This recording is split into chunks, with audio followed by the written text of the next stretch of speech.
Alright guys, welcome to another video. Here we have a EQT Typhoon Turbo in front of us. First thing, this is a 61.5 millimeter turbo, and you could tell this is a pretty big inlet. So if you look at this on the compressor side with our measuring tape here, about 3 inches give or take. The weight of this thing, I mean, feels like standard weight compared to like any other turbo. I don't notice much of a difference there, but the older Gen 3 Mark 7 wastegate is on there.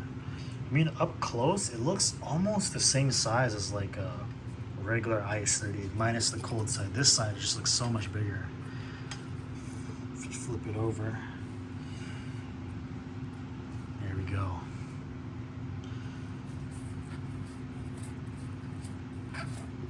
.55 millimeter on the exhaust turbine side. Yeah, so the turbine side just, it looks similar to like an IS-38. I don't know the specifics on that. It's actually pretty light. I thought this was gonna be heavier. Let's turn on the scale. Let's see how much the Typhoon weighs, guys. Let's throw it on the scale. My guess it's gonna be 17 pounds. I was close, 18. 18.3. Let's try it again. We'll let it zero out.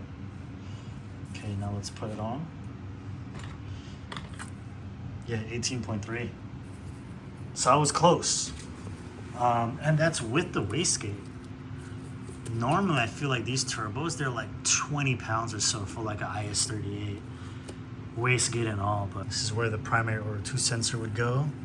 These turbos are good for about well over 600 horsepower.